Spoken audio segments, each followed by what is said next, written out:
Hey, I just realized the intro wasn't even showing. So, yeah, nothing but a blank screen for the first, 20 or so seconds. Anyways, I'm your host, Hong. Before we get to that, let me know. All right, we'll introduce you first, Gibson. Fantastic. But before we get to the news, let's, no, let's skip the intro. I'm done with you, intro. We like to keep things exciting, switch things up. Yeah, of course. Gotta keep the people guessing. Exactly. So, anyways, if you guys are first time listeners, this is our podcast, aren't you known, otherwise known as Sweat and Money. Now, let's start with the full disclosure. We may or may not own or have ownership or other positions in the stocks mentioned on the show. Don't buy stocks based solely off what you hear from this podcast, and always do your own homework and research before investing in stocks. All right. So, let's get back to what's in the news. Um, yeah. So for the options traders out there, it's supposed to be a way to earn money no matter what direction the market is going, up or down. The problem is this is also determined by market forces, and to buy the protection you need is starting to bite into people's profits as more and more people are hedging their bets with options. No comments there? No comments. Makes sense. All right. For those interested, Warren Buffett of Berkshire Hathaway will start to stream his shareholder meetings online with April's upcoming meeting. This means you won't have to spend as much money on plane tickets and hotels just to attend it. You can do it right from the convenience of your own home. Fantastic. Yep. Now, I'm not sure if this is only exclusive to shareholders or if it's going to be open to everyone. I'm assuming it's going to be more the former. I'm assuming by your silence you have no clue. No clue. All I was right. like, well, it makes sense either way. Makes sense either way. You want to start taking wagers? I'll bet $1 that it's open to everyone. Okay. I guess I'll have to take the other bet then. So, Huh. yeah, there, dollar. You guys heard it. So, all right. In the meantime, Solar City was a company set up by Elon Musk's relatives and are some of the major backers behind the battery plant Elon Musk is setting up for his Tesla batteries. The problem is the current electric company throughout the state, which Warren Buffett owns stake in, has lobbied to make it so that they could lower the amount of electricity that they have to buy from the houses that have enough solar energy to sell back to the company. This means that people can't sell back enough electricity to make up for um, what they use during the hours when the sun isn't out. People have contested this, calling the electric companies' moves as being monopolistic. So, will this same ruling move beyond Nevada's borders? Probably. I don't see why it's just limited to Nevada. Yeah, I think that's going to be the sad thing. Is that these electric companies are going to try and find ways to gouge us for any little thing that they can, because I mean, solar energy is going to be directly in competition with the energy supply that they provide. So, Yep. I mean, peak hours, daylight hours are roughly when electric companies make most of their money. The power generators that the electric companies run cannot be turned off, which means that they run the same amount, they produce the same amount of energy during daylight hours and nighttime hours. But since all the businesses operate between the standard business hours, then the demand is highest then. So, the ability for people to sell back energy can bite into profits. At the same time, it can alleviate the strain on our power companies. But at the same time, it will definitely bite into profits. So I could definitely see a reason why they would do that. Yeah. So it's a good thing and a bad thing in its own way. Yeah, no, actually, I think you made a really good point about how the electric companies are actually having to spend their own money because they can't, they can't sell you the electricity, but at the same time they're still running engines, so they're kind of like burning through stuff. That's a really good point. Most Yep. other people have actually argued against the electric companies' moves, obviously, especially the ones that have actually installed the solar panels on their own homes because they thought that they would be able to save money by installing the panels. And now with these really restrictive moves, they're not going to be able to do that. Some people have called this a sort of monopolistic and very anti-competitive move. I mean, naturally you're going to look out for your own interests. So yes, it's going to be anti-competitive, but Yeah. hey, It's not only anti-competitive, it's anti-human race, I would venture to say. It's against the environmental movement. I think personally I like the idea of having all these like all these extra power sources. One of the challenges of solar energy might be like space. Now you have all these people like opting to just provide energy on their own accord and rent out the space for free. And I think it's in a way, it could reduce our fossil fuel dependence. Is a great move toward like renewable energy sources and not being so fossil fuel dependent and global warming, et cetera, et cetera. But at the same time, it comes at a cost of the power company's profits. yeah. So, I mean, I understand why the power company would make it, and but at the same time, I just honestly think it's a step backwards. Then again, which company would say, hey, you know what? We don't need profits. Oh, we can shrink and lose money, no problem, right? No, no, no existing company would really go for that. Yeah, well, I mean, I guess they could, but then they would need government assistance. But then, of course, once that happens, then it would be corporate welfare. But hey, Yeah, I mean, that's a very, very good question. Is that should power be like government owned? let's see here. So let's move on to the next topic. Hmm. A barrel of oil now costs more than a single piece of salmon, and that has a lot of people worried. A barrel of oil now costs more? Yeah.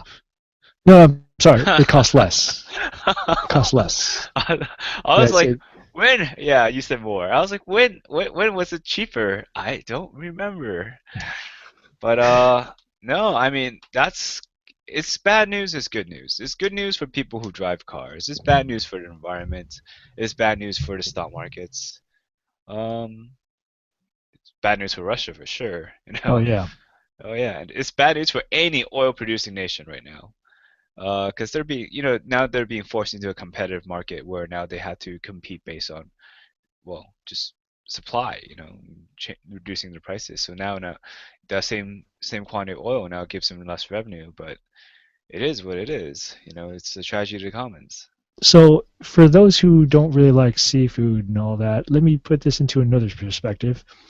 Um, the king of low crude oil, Abu Dhabi, sells oil at $1.55 per barrel, but in Houston, Texas, the lowest grade gasoline goes for 132. Meanwhile, current OPEC countries are looking towards spending money in other energy products. Some oil producing countries like Russia were looking at possibly lowering production quotas. So there you Makes go. sense. I mean, I think at some point, every single country might feel the burden enough where they're all gonna just collude naturally to prop up the price of oil, saying, you know what, let's all produce less. Of course, other countries might be like, oh, we have more than enough supply. Part of it, I believe, it can be spurred by the concern with changing global demand, like changing. So in economics, there's basically a demand curve shift that could be introduced by new technology shifts or new introduction of new technology. And part of it could be that if the oil prices gets high enough, what was once like completely ludicrous like implementation for cars is now completely feasible. For example, like $5 a gallon. There are a lot of research papers you could look up that says, oh yeah, electrical energy is affordable when prices reach like $5 a gallon. And back when gas was like 85 cents a gallon, everyone was like, $5 a gallon, that's ludicrous. But recently, it's been like $4, and even some parts of the United States probably approach five. I know in Europe, it's always been retardedly expensive, like $10 a gallon. So, like, when the prices are that high, you start thinking, hey, you know what? Renewable energy sources make sense. But if the gas prices are really low, you're like, man, why the hell am I gonna buy a Tesla? It's gonna take me forever and a day to recoup the cost. So I think part of this movement might be a response to our technological shift in the way we consume oil products. We're thinking, you know what, maybe we should get an electric car. Hey, maybe those switch to a hybrid. I think these types of recent car innovations might have spurred off might have induced a change in the way we consume oil in the first place, which has forced the oil markets to kind of compete in this manner. They're gonna, No, I no, no, personally no. believe that. I think Uh-huh. I don't think you're right on this regard because remember Tesla, their cars are still very expensive. Not a lot of people have them. Porsche is gonna come out with their electric cars. It's not out yet. BMW has one. It's not all that popular. You don't really see it on the roads all that much.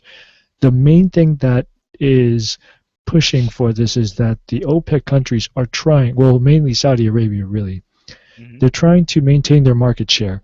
And when the US said that they would start producing their own oil again, that started driving the prices of oil down. But they were afraid that the US would start to try to take some of their market share. So, to prevent that from happening, they pushed oil all the way down to the point that, I mean, now we've gotten to the point that where it is. And so it makes it so that it is not economical for the U.S. to start producing their own oil. I mean, the U.S. and other countries that are starting to produce their own oil. So by maintaining market share, yeah, sure they're having to sell things at a loss, but once they once they're sure that their competition isn't going to be able to come back up, then they could jack up all the prices. So it's just a Yeah, matter of time. I think it's just gonna be a lot of back and forth. Even if once they jack up the prices, because why did people enter the market? Why did producers enter the market? Because it was profitable to do so. Why is it profitable to do so? Because the prices are high enough. So each time it's profitable to do so, then people will enter the market. And then every single time, then these OPEC countries will have to drop the prices to force them out again. It's going to be a repeating cycle. Well, maybe. T. Boone Pickens says that oil might have actually bottomed out at $26 a barrel, despite Goldman Sachs' earlier estimates that oil would fall down all the way to $20 a barrel.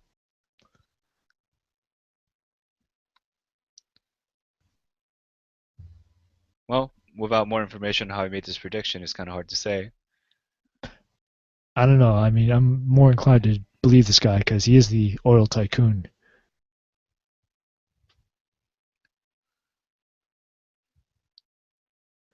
Yeah, I guess so. I mean, has Iran entered the market yet?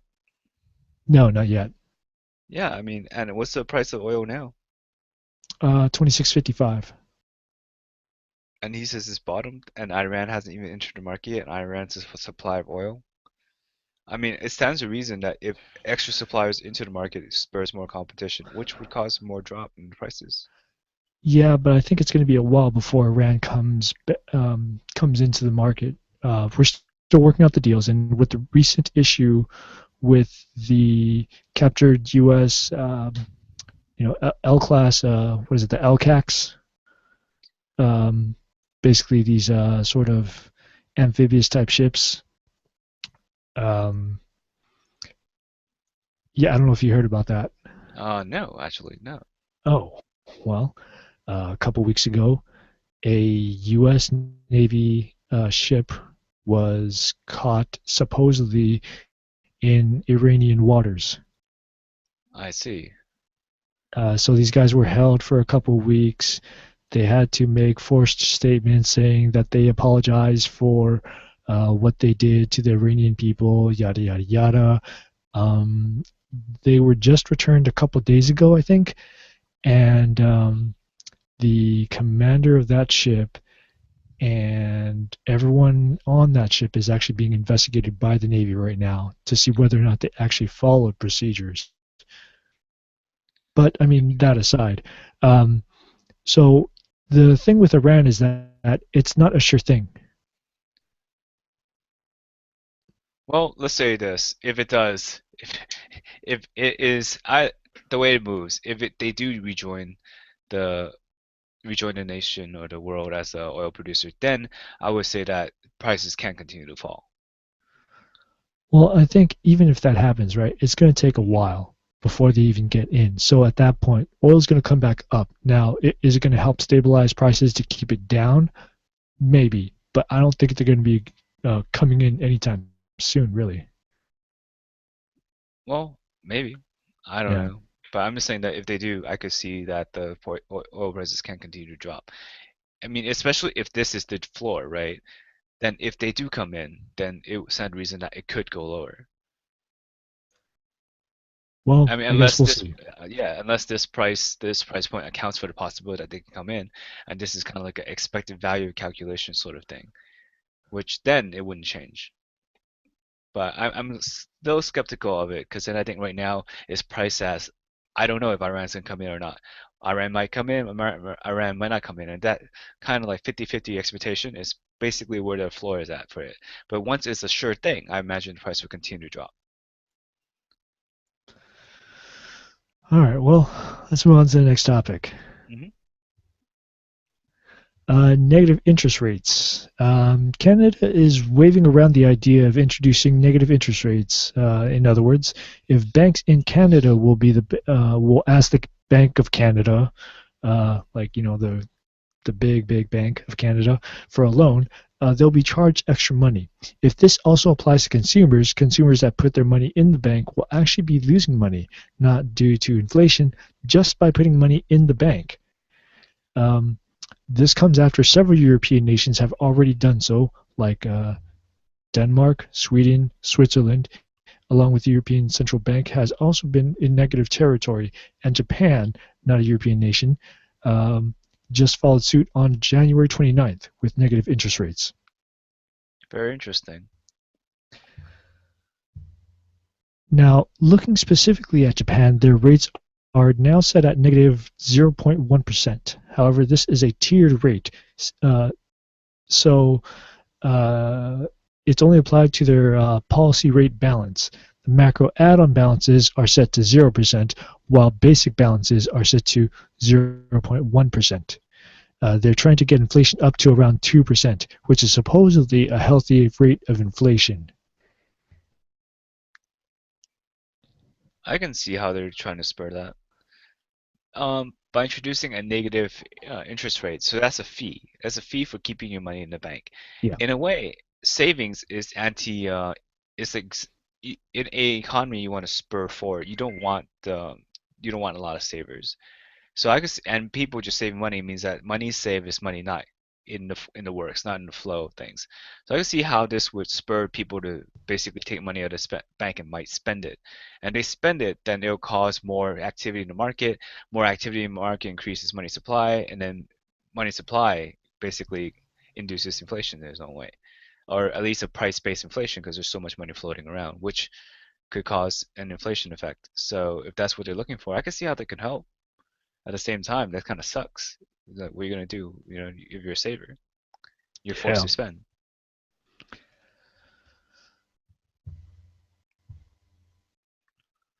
Now, on to China. China's stimulus is still going on, but the more and more money they're pumping into their economy, the less and less they're getting back in return.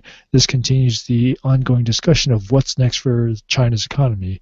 Uh, will they be able to successfully move from a manufacturing economy into a service-based economy? Yeah, Um, yeah, pretty don't face. answer so quickly.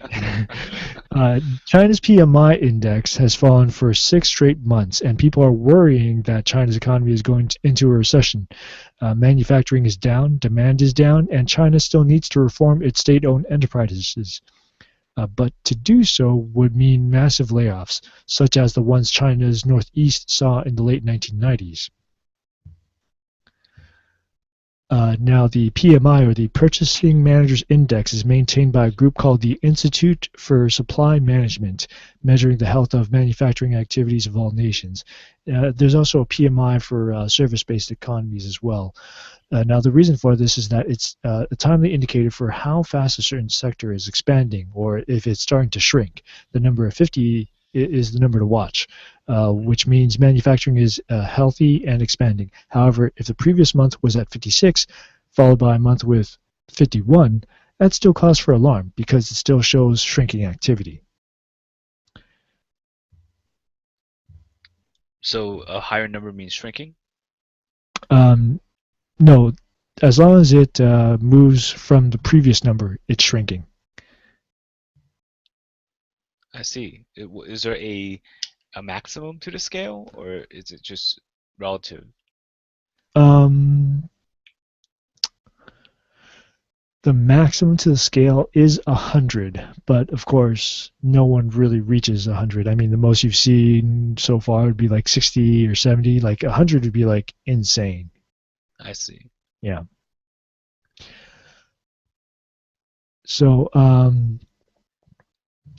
now the Chinese media group Caixin has their own PMI measurements as well, and for January that came out to 48.4, lower than the magical 50-point mark. However, they claim it's actually higher than December's PMI numbers by 0.2%.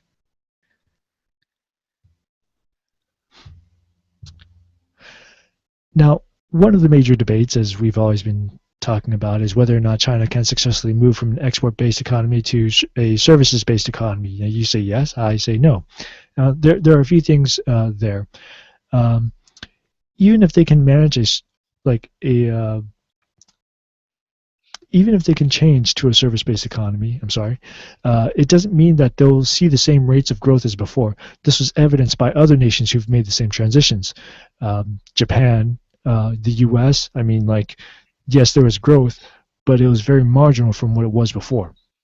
Um, the other thing is also in today's service-based economy, some of the high-end services like finances, copyrights, and patents are still a major issue for them because China's financial services still has many quirky rules and ways of doing things that they can't be integrated with the rest of the world, which is why, to their detriment, if they keep messing with Hong Kong, which is an international financial center, then they're in for a big mistake. Now, as far as the intellectual property, copyrights, and patents, we know that China's system is completely different from what's recognized by the rest of the world. Granted, I have issues with the US copyright and patent system, but China's makes it much easier for patent trolls and once again prevents them from being integrated with the rest of the world in this regard. Well, I think honestly is the crux of the issue is really how China has been able to maintain its role as a labor-based economy while almost practically isolating out all the needs for being a service-based economy. And they've accomplished this by, basically manipulating the currency. And most countries were okay with this for like decades, but now they're like, hey, wait a minute, China has a massive surplus, and every single other country has a trade deficit. So they're like, hey, what can we do about this? And the solution is for China to no longer be able to fix its currency to the United States dollar, or basically manipulate its currency. And once China's no longer manipulate its currency, then there's going to be a very, very natural transition away from the labor-based economy it is, and causing China to use more of its surplus and just have reverse the trends of the trade deficit, which Actually, will not basically. necessarily. Some people would actually argue the exact opposite issue, in that manipulating the currency is actually a way to manage a smoother transition into the services-based economy so that the prices don't fluctuate. Because that's exactly what happened with Japan in the 1980s, is that their currency fluctuated like crazy because of, just all sorts of various reasons. And so if China experiences that, it's going to be brutal. Okay, So well, let's correct it then. As long as the currency remains insanely cheap in relation to the rest of the world, then people will continue to use them for manufacturing. But when they're no longer insanely cheap, then people will stop using for manufacturing. Then the question is, well, what is China going to do? In fact, China's sitting on a giant surplus right now, so what are they going to do with that surplus? They have to spend it eventually, or they could save it, or they could continue to amass it. But if the currency isn't super cheap relative to like other nations, then people would stop considering them as a source of labor. They would try and find another country, and that's the problem that they're sitting in, is that they're just so specialized in labor now. What they're going to do when they're no longer the manufacturing hub of the world? What are they going to do? And that's the problem they're facing with. And they're kind of I'm not sure is what they're gonna do with it. But if they are no longer keeping their currency ultra low, then they're gonna shift away from a labor-based economy. Just because, you know, it's cheaper for them to buy foreign goods than it is for them to make it at home domestically. Well, I mean, over the past couple of years, the Chinese currency has been rising bit by bit, partially due to U.S. pressure and other reasons. But then, um, this past summer, they tried to lower their currency to try to kind of fix things, and that just sent the market into panic. Yep. Because then once they did that, then other nations started to follow suit. Yep. So, I mean, some people would argue it's a communications issue. Some people would argue it's just pure idiocy and lack of knowledge of how the market economy works. I mean, either or, I don't know. I think it's just I think everyone wants to be fair in the sense that we're basically agreeing to not manipulate currency. At least the rest of the world has kind of have the assumptions that you know what, let's not manipulate currency because then what happens? Then we start having a currency war. Everyone starts dropping their currency relative to other people's currency to try to bring in more active economic activity. Well, then you have to be clear about like what exactly is manipulation of your currency. I mean, like the thing is that um, China pegs uh, its currency to the U.S. dollar at some certain rate. Now the thing is that the government determines that rate. If you look at Hong Kong, ever since the 70s, if I'm not mistaken, they pegged their dollar to the U.S. dollar. Now before that, I mean, it was free flowing, and before that, it was pegged to the British pound. So now there are economic reasons to why they had to peg their dollar to the U.S. because it was stable. But Hong Kong has always set the amount to a very like it ranges from like 7.74 to about 7.86 or so Hong Kong dollars to every one US dollar. So there's like a really small range of of flotation there. But I mean, you can't exactly call Hong Kong system, currency manipulation. Well, okay. I don't think Hong Kong has much of a population to support the world's like demand for manufacturing though. I mean, a more comparable country might be like Mexico or like India, Okay. perhaps. I mean, Hong Kong can only supply so much demand, and truth be told, Hong Kong doesn't really have the real estate to handle that much manufacturing, anyways. Well, you have to remember that their rise to being one of the four Asian dragons or four Asian tigers was that they were a manufacturing powerhouse along with Singapore and Taiwan and South Korea. And it wasn't until the 80s that they had pushed a lot of that manufacturing over to China.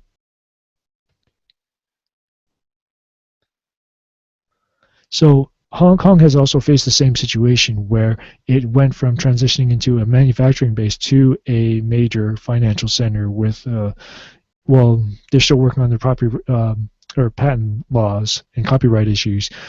But as far as having that sort of high skilled service based economy, like Hong Kong has made that tradition or has made that transition. But it is still facing like the the economic boom that it received in the 90s and also in the well I should say the early 90s before 1997 and the IMF crisis and all that. They were experiencing the good times mainly because they pushed a lot of that manufacturing off to China. So they could unlike Japan, they could reap the benefits of outsourcing their manufacturing base while also transitioning into a service-based economy. Japan didn't really do that in the same to the same degree. I think Hong Kong exists as a very special case though, because Hong Kong, for one, is not really its own country per se. it's kind of like a city within like a big country or a territory or a It's region. still a colony in someone Yeah, else's, yeah, yeah. exactly. So it benefit from some of these legislative like loopholes or exceptions that, it didn't quite apply. And I think it kind of benefit as like kind of like a tech like a commerce hub for Yeah, the most, definitely. and it enjoys sometimes as a media center of the Asian world, its own little Hollywood. So I think there's a lot of other factors that basically allowed Hong Kong to basically just move away from manufacturing. That in a way, it's like, well, Hong Kong has a very special property, and therefore it's a waste for it to be just a manufacturing hub. Like it made more sense for it to be kind of like a port city or some sort of like a commerce hub more so. Right, and that's exactly what happened. Um, so for Hong Kong to do that, it was a natural progression, yes.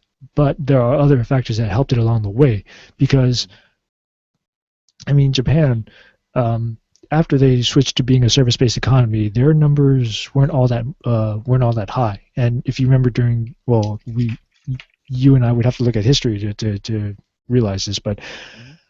in the 80s with the Reagan administration, um, a lot of the manufacturing jobs were starting to get pushed into China, and the majority of those jobs getting cut that happened during the Clinton administration.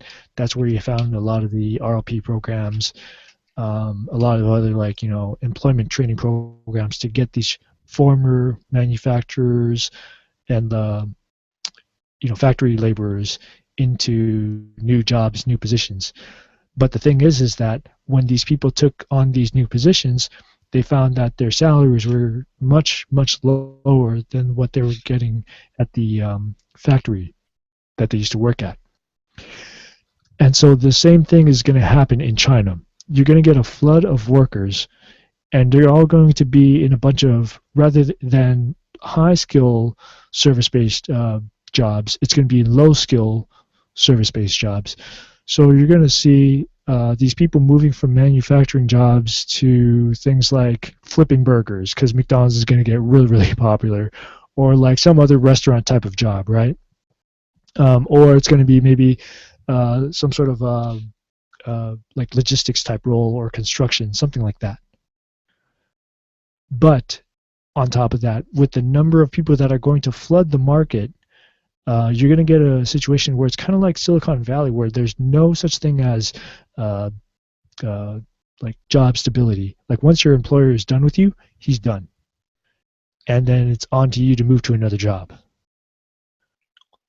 I think it's kind of interesting if we to take to think about things in the big picture in a global scale, is that right now China's the labor hub or labor specialist of the world. If they were forced to transition away from labor specialization and more into like a service-based specialization, which the United States and all these other countries are known for, then it would stand to reason that as more service-based like jobs go to China, then it will be taken away from somewhere else. There's some implications in that. In the sense is that it's possible that for labor-based specialization or labor-based jobs to kind of start sprouting up around the rest of the world instead of in China. Yeah, but for China, I mean, yes, it's natural that these jobs are going to go away to other countries or to different parts of China, which are in more rural areas or whatever. But for the most part, the current factory workers right now, I mean, they're going to be flooding the markets. They're not going to be paid anywhere near as high as they used to be, which honestly, they're already getting really shitty pay as is.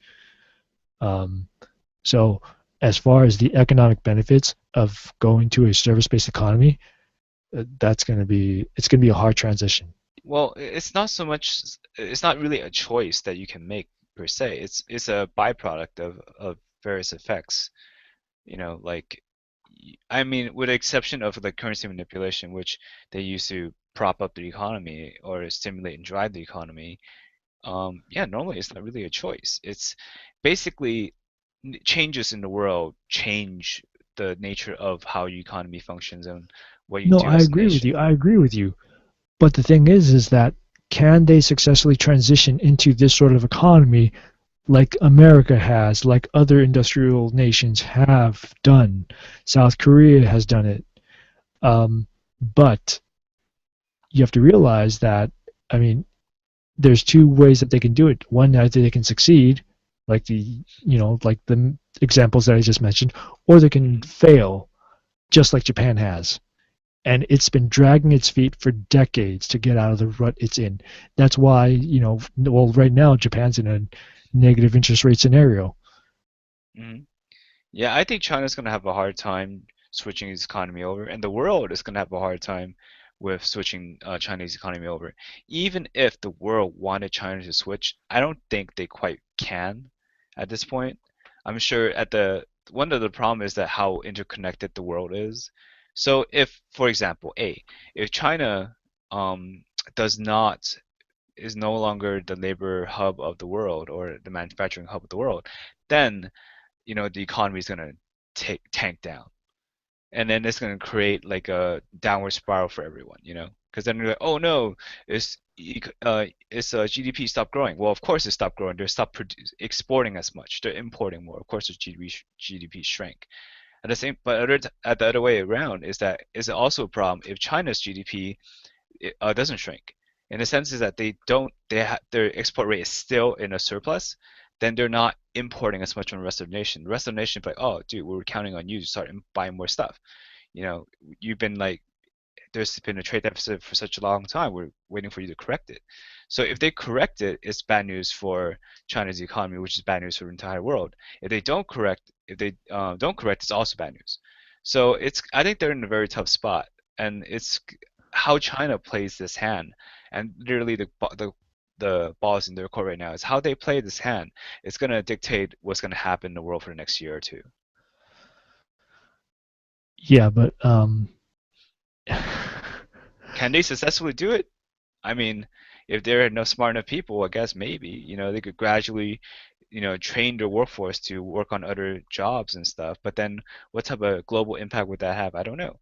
Like, what if, I don't think it's going to have much of a global impact, to be honest. Like, yeah, maybe speculators are going to be like, oh no, China's economy is going to tank. But then once they realize it's not going to be much of a big deal, things are going to start going back up. Like, I I honestly think, believe that this can actually be contained. Like, if even if China's economy goes under, so what? Not that well, I want it to, I, but really, what is the major impact to the world if that happens? Because as we've been talking about, most of the manufacturing jobs are going to be outsourced to other countries like Vietnam and other places. Mhm.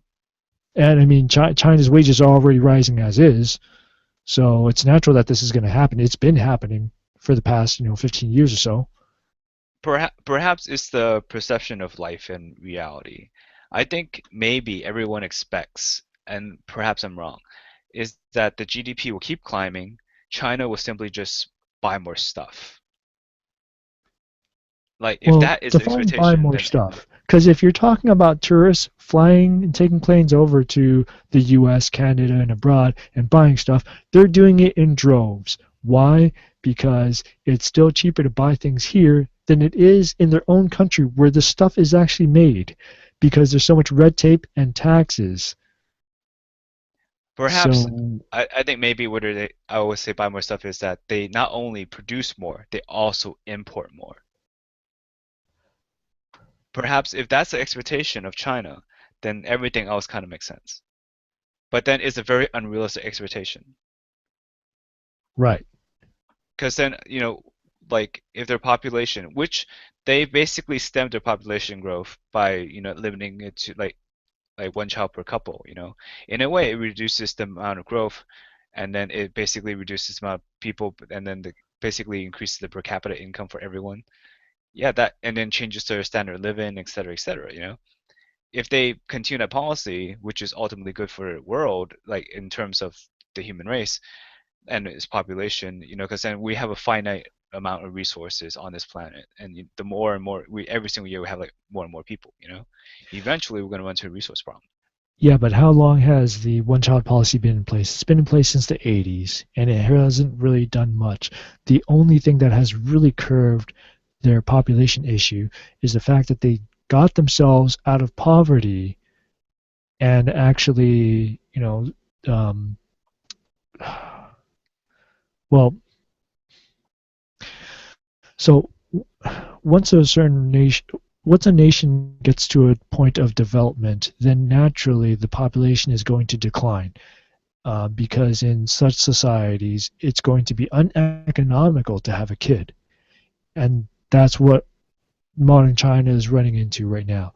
So, you know how in the US, and I'm sure in China, they're probably making the same arguments. Such and such person from such and such place is having 8 or 10 babies when they should really only be having like one or two, whatever. Um, Same arguments are probably going to be made over there. But why are they doing that? In a agrarian in an agrarian society, it makes sense to have more children. First of all, you don't have the medical care to ensure that all your children are going to survive. Two, the more kids you have, the more hands you have to help out in the fields. Yeah, but beyond the fields now is factories, right? Right, Back in the day, it might be fields. Now it's the factories. right. And if not in the factories, then whatever sector they come in, you have more scientists, lawyers, doctors, scholars, and so on. I think, yeah, yeah, I think it's a very interesting question. Like, why have more kids? But I honestly believe that the whole And one-child policy has limited their population growth, which allowed more of the societal resources to be more like to have more people benefit from it. Like they could have like, more schooling, no, which then you're buying into their propaganda because the reason, um, like I said, the reason why they have so many kids is because, I mean, even though they weren't exactly a pure agrarian society at the point, in the 80s, they were still poor enough that like this was still the thing to do. And the only thing to prevent that is to make it uneconomical for people to have kids. And sadly, like modernization in the way that most nations have developed into makes it th- makes it that makes it so. So I mean, just because it's uneconomical doesn't mean that people will stop having kids. At some point, they're just gonna, oh, the kids have to fend for themselves. no, I mean, like at a certain point, yes, it's going to start growing again, but at a much slower rate, much slower.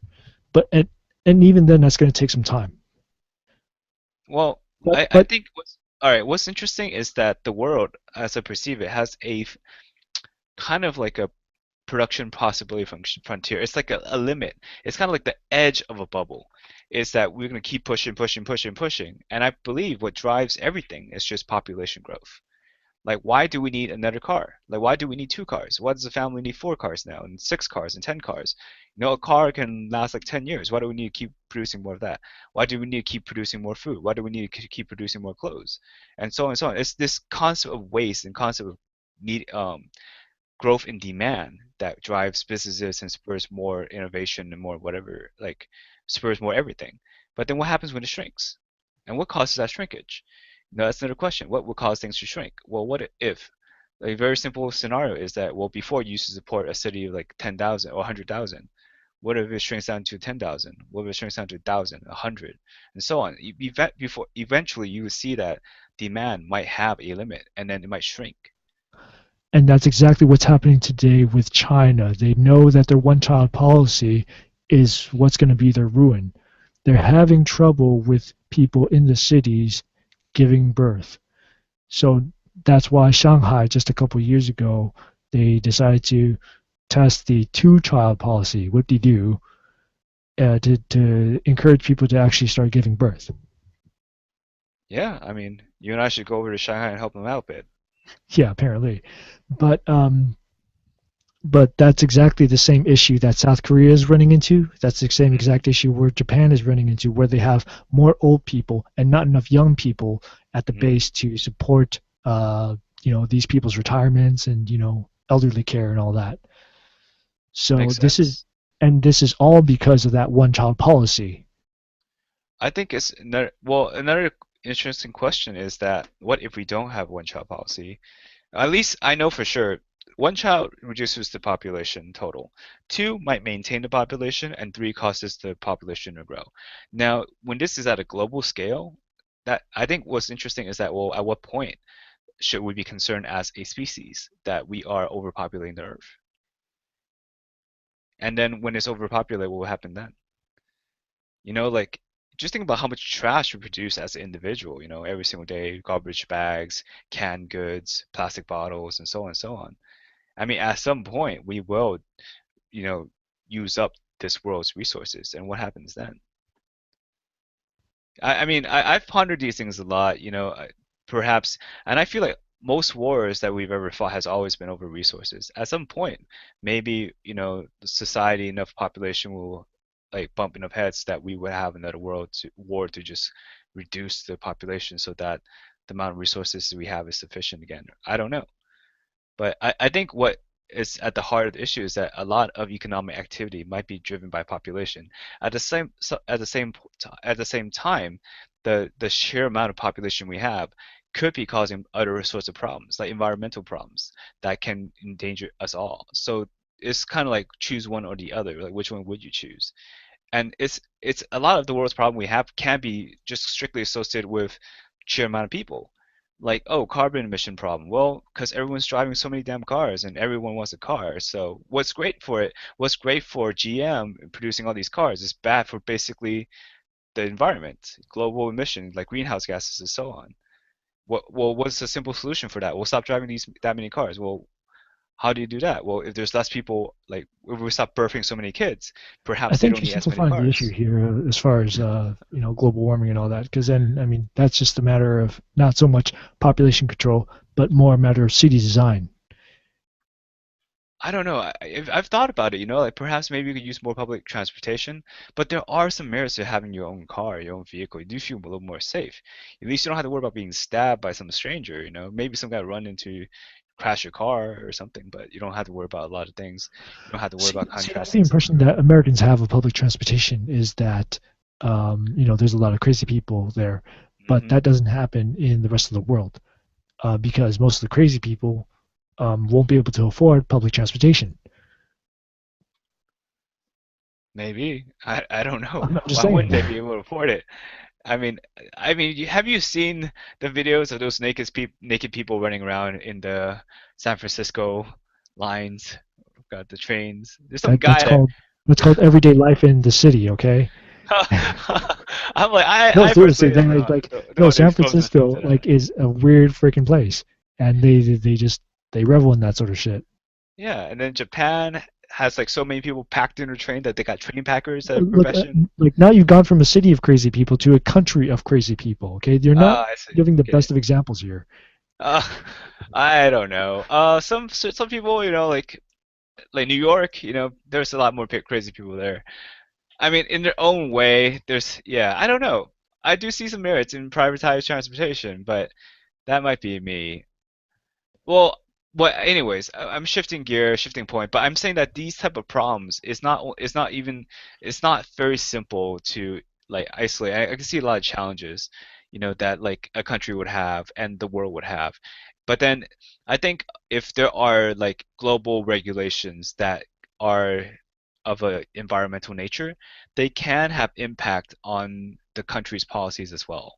And sometimes to operate basically if they want to keep their economy growing, might basically force them to violate these environmental policies, which in the short term benefits the country, but in the long term screws the entire planet.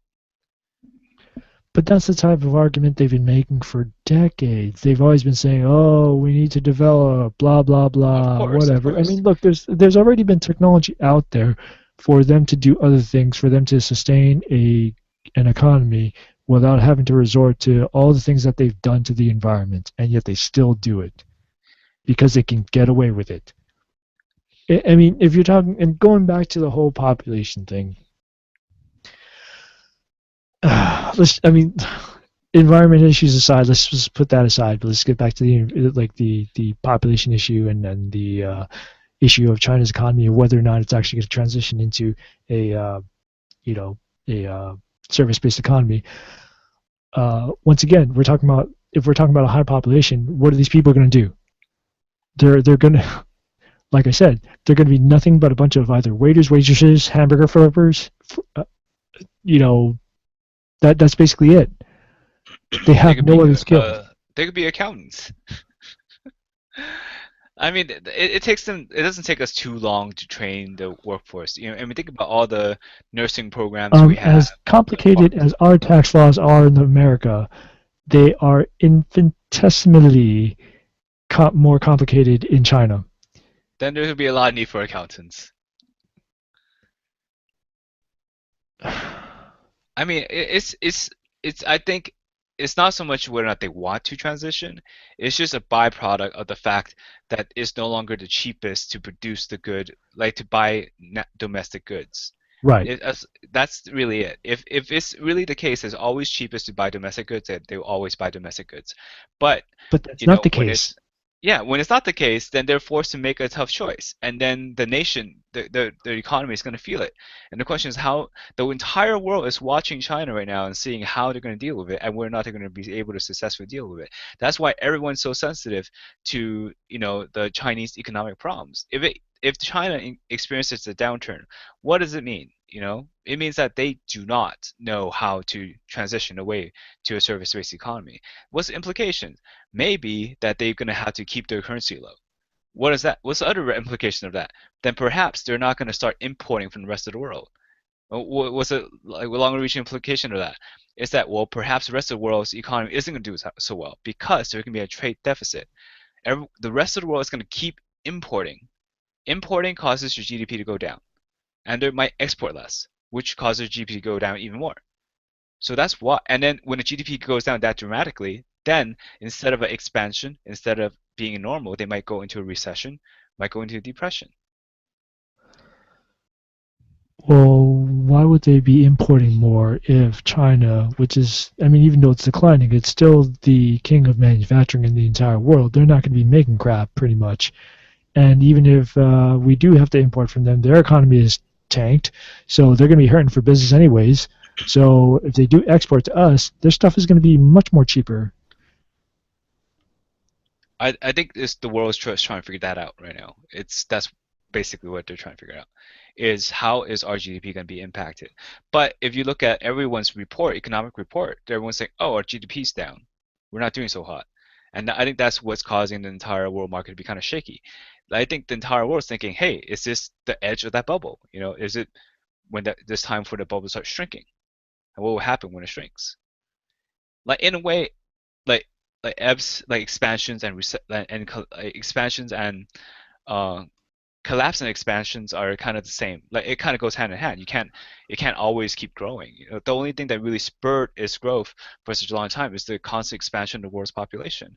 But what happens when it becomes finite, or what happens when it starts shrinking? Well, like just think about it this way. When you're used to be servicing one person, let's say you're a waiter, you're servicing one person, you could do it, and you're servicing 10 people, and they're like, okay, you know what, one waiter for 10 people, that's kind of stretching it. So and then you start servicing 100 people, you know what, you need to hire 10 more waiters, 1,000 more, like 1,000 more like clients, maybe 100 waiters, and so on. But what happens when you have less clients? What are you gonna do with the waiters? It's kind of like this. Like everyone has employment right now because we have like future clients. We expect more people. Kind of like how the retirement systems are feeding off the young. What happens when it stops? When we reach that plateau, what happens? Like there is no more. Then what will everyone do? I think it's going to start cannibalizing on itself. I think everyone's just watching and seeing if this is that moment. I think that's why there's so much uncertainty. All right, well, I think we've beat the dead horse in this one. So, Huh.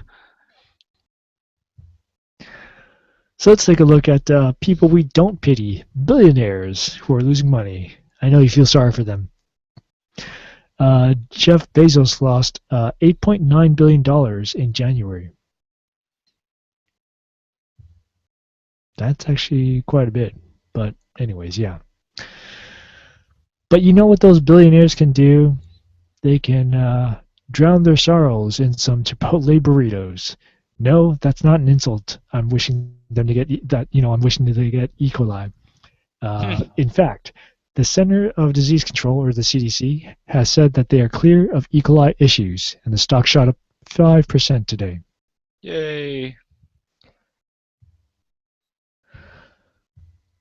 So Now let's I can take a eat look at at. Chipotle again. Yeah, you want to go this weekend? I'll think about it. I mean, I've been thinking, hey, I want some Chipotle, but no, I don't want E. coli, so I'm Declared. not. Huh? Now they're cleared. Maybe I need to think about this one. Actually, I didn't know that another rival called Qdobo is actually owned by Jack in the Box. Hmm. Yeah. Anyways, let's go to the weekend review. So just like the week prior, the markets dropped and dropped, but they didn't drop as much, and there wasn't a dramatic midday rally like last week. However, on Thursday and Friday, things were brought back up. Now let's contrast that with today's performance. So if you noticed, the Dow was down 17 points, and the S&P was down less than a point, and the Nasdaq was the only index that was up by 6 points. But it's funny because like the start of the day was a dramatic drop from the highs of Friday. So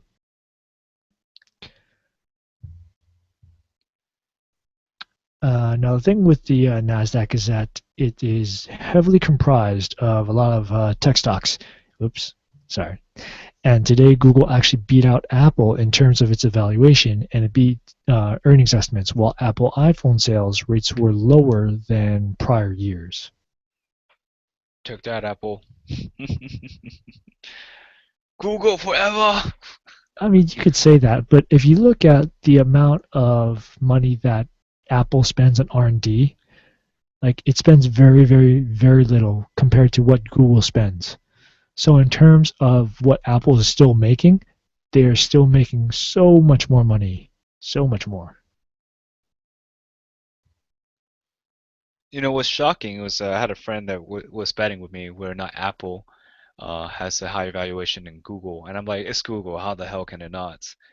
Like Apple has what? Apple products, the computers, the phones, the music players, but Google has like so many different products, and it's shocking that the valuation wasn't higher. Now I feel like it's about time that the valuation caught up. Well, if you're talking about pure stock evaluation, yeah, but if you're talking about like um, money that was spent versus money that was received, I mean, I think Apple wins the day, really. Well, I don't know. I would say that because, I wouldn't say Apple has recently been very innovative at all. And I think Google, while it's making a lot of misses, is still making the investment it needs to kind of stay ahead of the market, to kind of be innovators.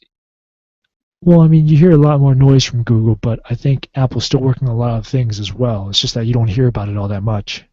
hmm I have to wait to see. I mean, even I like to hear some noises, even if the products don't pan out. Like the Microsoft like tablet, Surface computers. Like way back in the day, they created a table computer that you could interact with the table itself, and then it would register different objects being placed on Yeah, it. but that was always just a little display, demo unit thing. It I was would like never to meant to see be in more of that production. from Apple. You know, at least if I was an Apple owner, product owner, Apple fanboy, and whatnot. In fact, I would like to see more of these things from all sorts of companies: Google, Apple, Microsoft. Like where are you guys with virtualization technology? Where's that at? At what point am I going to see Star Trek holograms? Damn it! What what do you three companies need to bring it forfeit and make it happen? Yeah, man, it's like 16 years past the year 2000, and we were promised flying cars. Where Yeah. are the flying cars? Where is my warp drive? Where are my teleporters? Where are my flying cars? Damn it! I mean, you three companies have so much money, and you're supposed to be technology leaders. I'd like to see more research on that. That would get me really excited over on anything. I would like throw my life savings at you in a heartbeat if you said something about warp drives. Although so coincidentally, NASA might have the only scientist that is capable of developing warp technology within our lifetime. Actually, going on to a different topic that is completely unrelated. What is it? Elon Musk actually said that he's achieving Mars by the end of the year. He's gonna what? Go to He's going Mars? to try to get to Mars by the end of the year. Oh, I see. Yeah, the space shuttle program to Yeah, yeah, reach yeah. Mars. I mean, at the Um, end of the year? Well, I'm not sure if he's going to get to Mars in the end of the year, but I think he's going to launch something that goes to Mars. Hmm. Oh no, I think. Oh, okay, that's it. So he was going to announce his plans at the end of the year, but I guess the plan is to get them there by 2025. Huh. To start sending them, not for the people to get there. Yeah, you're right. You're right. Well, I don't know, but then I like the NASA technology to warp time space so that, kind of like instead of going through something or accelerating, you're basically swimming. You're parting the water around you or parting the space time around you to move. I think Oh, that's really sorry, fascinating. sorry. I got an ad going on. Oh no, I Okay, know. let me close Damn that. ads, pay us. So yeah, I mean, I personally think it's about time Google kind of caught up to Apple. I'm a strong believer in Google, and given how much like how much visibility Google has, I'm surprised that they're not, of having a high valuation at least for me. Well, once again, like I've always been saying, that Apple isn't the best inventor; they are the great innovator. And when you're talking about inventions and innovations, those are two separate things. Um, Google is more of an inventor. They're good at innovation too. Don't get me wrong, but Apple is really good at innovation. Let's not forget that before the iPod, there were a bunch of other MP3 players. Then the iPod came out, and everyone was like, "Oh my gosh, I want one!" And the iPod was exactly what helped launch their Apple products. Yeah, I would say maybe not innovators but marketers. I mean, it's not like the technology was like non-existent But before. that's the thing with innovation, is that they're building on top of existing technology. Oh, is that what innovation means? In that case, yes, they're excellent innovators. Perhaps Google can develop something that Apple can innovate later into their own product line, like some sort of watch. But yes, well, I think we beat the dead horse for this one too. Yeah. All right. Let's move on to the portfolio review. Sanofi. I own these guys. They're a pharmaceuticals company, and their price didn't change today, which is really weird. However, they are noted as being the least efficient drug maker and are expected to see job cuts pretty soon. No, Yeah, not happy about that one. which one is it? So we're gonna shorting the stock. Uh, Sanofi. Sanofi. Yeah. All right. Now, it depends though, because like some companies, like sometimes whenever you see job cuts, it's like, oh, this company's really doing bad. Oh, that's bad. Like, we're gonna have to short this right now. But other companies, I remember what, 1 or 2 years ago, Mm, Microsoft had like massive layoffs, and then the markets rallied. They're like, of hey, course. Microsoft's cutting employees. Woo! Exactly. It depends on the market's perspective. That's why a lot of times, like, I try to write a sentiment analysis, like news reader, to determine like positive, negative articles, determine the price movement and predict that, and so on. Oftentimes, what's confusing is that same article can have both a positive and negative association. The same can be said for job cuts. Now, the reason why job cuts, I would say that the reason why job cuts may be negative is just because, oh, revenue isn't what it is, profit isn't what it is. We have to cut people. Now, this is when job cuts are negative. It's like, oh shit, like revenue is going down. It's not good. No one's doing well. That's that negative news. Now, when it's positive, it's like, hey, you know what? You guys been bloated like forever. You guys have like you're top heavy and so on, and you have all these inefficient employees. It's time to make the company more lean and meaner, and that's when it's positive. Like that's the only time it's really positive. Other than that, you're like, well, why you're firing the CEO? Why are you firing the tech manager? I don't understand. So yeah, but in this case, I imagine it might just be shrinking just because revenue is going down. I mean, the entire market is shrinking right now. The entire global like stock community is shrinking. So I could see that happening, especially if this company is publicly traded. Because in a way, you get like a lot of companies have a line of credit, a revolving line of credit with the banks, back in the past, but that's pre-stock market. Now the stock market, part of that line of credit comes from the stock market.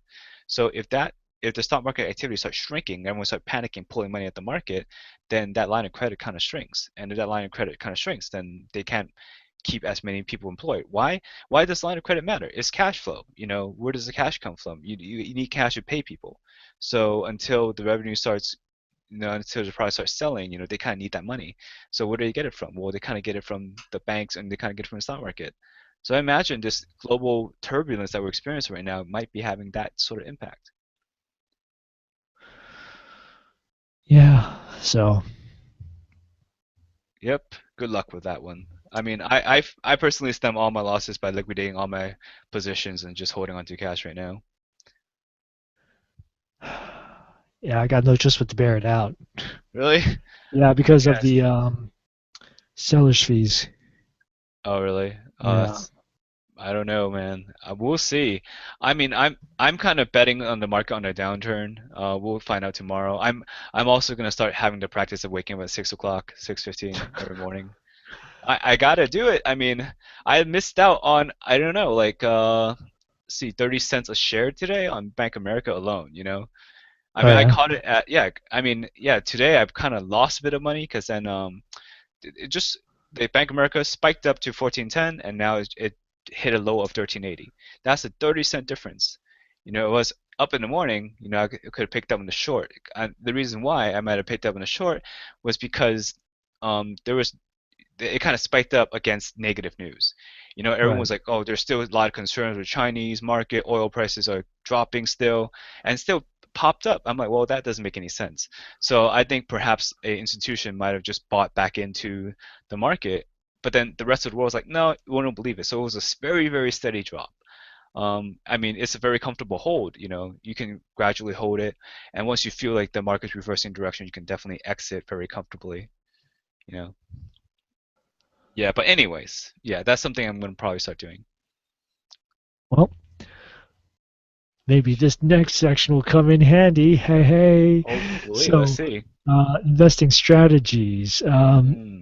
So the well, maybe this should go into the recommendation section, but whatever. Regardless, the options guide at theoptionguide.com is a really good website listing out different option strategies that would be most appropriate for certain situations.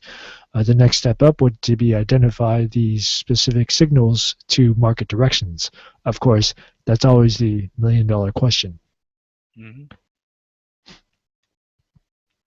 But yeah, this is a really good website. You might want to check it out, actually. Yeah, I think so. It looks very interesting. Yeah, because that audiobook that you'd lent me, basically, I mean, it lists pretty much the same strategies, but then it'll tell you like, okay, well, hey, if you're looking at these sorts of market conditions, maybe these are some of the options you might want to use. Yeah. When to use an iron condor or something like that. I know that was Huh. one thing that was mentioned quite a I think it bit. was the Iron Butterfly. No, they're both in there. Ah, yes. Well, I'm on chapter 8, I think. Oh, Where yeah, but it's I think it's actually just that book really, really, really covers this current situation in the market really, really well. And in the sense on the chapter regarding increasing volatility, which we are experiencing, and how to make money in this such a market. I think, yeah, unfortunately, I'm not quite in the position for it just yet, but I could see that how that'd be very beneficial. I'm currently doing just straight stocks. I think, just because options have a premium, and then I don't want to incur that just yet. But then of course, what's the at least on the buying side, there's always a selling side of this, but I think that's for another another podcast. no, but I think like especially with the audiobook that you're talking about, I mean, Yeah, he specifically talks about selling. exactly. Yeah, and I think you should start looking into that, especially since the way you're trading. I mean, you're trading the same old stock over and over again. It actually works to your advantage to actually start selling. Yeah, I'm thinking about it. I'm definitely thinking about it. Like I I'm mean, on not that. selling, writing. Well, yeah, writing and selling. It's you sell, Yeah, you write it yeah. and you sell it. Yeah, so there's like a few chapters, and one of them says basically a naked option puts. And the concept is that you basically, if there's a stock you really, really want to acquire and for a really, really, really low price, then you basically guaranteeing yourself in the future date that you can acquire for a certain price at the same time make money off of it. So it's pretty interesting concept for sure. And basically you can lose out. And in the sense is that you inherit Like, what if you do acquire for that price? Well, obviously something bad happened to that stock, you know? Are you sure Yeah. you still want to hold on to it then? Maybe not. So that's the risk involved. But at the same time, is that if it's a stock you really, really believe in, then you don't lose that much. At the same time, if it's a stock you really, really believe in, you might have bought it at that price anyways. So even if you start losing money at that point, it's still kind of like, let's say this, it's a stock that's worth like Google, you know, like $500. And then you basically think that, you know what, if I could buy it at $400, an insane bargain. So you put, you know, do a naked option put on it, and then at 400, but then it drops to like 400, and then it keeps sinking, and then it drops to zero. Well, then it's even worse for you. You kind of had yourself, you lose so much money on it because you lose that 500 per share on the naked option put, and that's a huge risk involved. But at the same time, is that, you know, you would have thought the same thing, that it was insanely cheap to acquire. At the same time, even if it starts dipping down, you know, are you stuck on it for the long haul? Not really, because all you have to do is kind of reverse out that put and then just buy it back, you know, or find another way to cover the options that you have. Because ultimately, it's still about stocks. You know, if a person said, hey, you know what, I naked option put selling is basically selling the right for someone to offer you the stock at a lower price. Yeah. So, you know, as long as you basically sell, right, a sell call for the stocks you eventually will have, then you could just cover yourself out and exit early too. But I think it's like pretty complicated. And then, yeah, I think right now I'm just like, kind of focused on other ventures at the moment. But I think, you know, once, you know, my time frees up a little bit more, so I'm not focusing on so many things, I definitely be implementing that strategy. I think it's a very worthwhile strategy and very worth looking into, especially with the stock I'm looking at. Bank of America like falling down to $10. I do not see that happening this year. You know, actually, well, at least I do not see that happening within the next month, from what I know. You know, and from what I know, I don't see it happening this year. But if I could get it at $10, that's insanely cheap. If I get it at $5, even better. You know, Yeah. why? Because the interest rate. It cannot fall too low because of the interest rate. It kind of acts as a floor for it. You know, like at some point, you know, like you get 5% interest for holding on to Bank of America stock. That's, yeah, I will hold on to that. No questions. Like you sell me a 5% Bank of America interest stock any day, I'll take it. You know, take it off your hands. 10% even better. So there is a floor. It cannot fall that low. Well, let's move on to recommendations. Let's see here. Yeah, there we go. So for some of those indicators, you have a lot of technical analysis or analysts that'll pour onto charts and look at different patterns and such. But at the end of the day, I believe it comes down to four factors: employment, inflation, consumer activity, including housing purchases, and investor activity. So I think you Makes sense get to me. a good gauge at where the market is going, with those four factors. Yeah, I think so. I mean, each time when these reports come out, the market moves in giants in giant strides, right? Yeah. Makes sense. That's pretty much that. Huh. Yep. It's good things to look for. I mean, it's like an earnings report, man. Yeah, exactly. Now, of course, remember, we may or may not have ownership in the positions of the stocks mentioned on the show. Don't buy stocks based solely off of what you hear, and always do your homework. And one thing I keep forgetting to mention is don't forget to subscribe to our podcast on YouTube. To, uh,